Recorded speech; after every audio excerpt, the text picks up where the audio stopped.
When you're in high tech, when you're in the technology industry, when the technology moves this fast, if you're not reinventing yourself, you're just slowly dying. You're just slowly dying, unfortunately, at the rate of Moore's Law, which is the fastest of any rate that we know. Right? The compounded rate of Moore's Law is pretty unbelievable. You had a very successful product that was generating a lot of money. I know, so it's scary. And so you have to, and this is, so the question is, but we have a product that's generating a lot of money, and it's very successful. How do you cannibalize it? There is a theory that if you don't cannibalize it, someone will, and it surely will be cannibalized.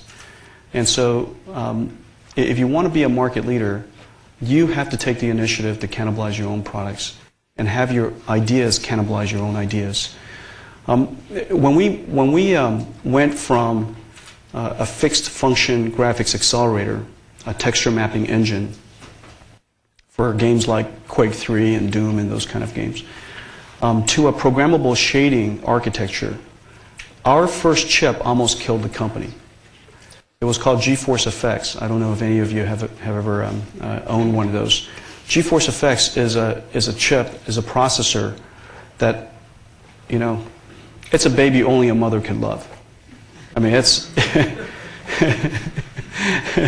we took enormous chance in building GeForce FX, but it almost broke our back. But if we didn't build that chip, I am sure NVIDIA would be dead today. I am absolutely certain we'd be dead. It was one of the biggest gambles in our history.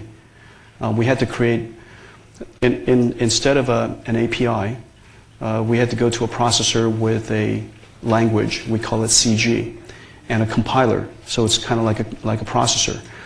We introduced a new programming paradigm to the world that it never understood in the beginning.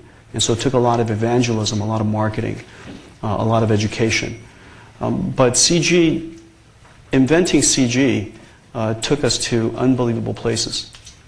And one of our most important work today is related to using GPUs for general purpose computing. And it's extraordinary, the results of what we're seeing. And it wouldn't have been possible if it wasn't because of CG that we started then.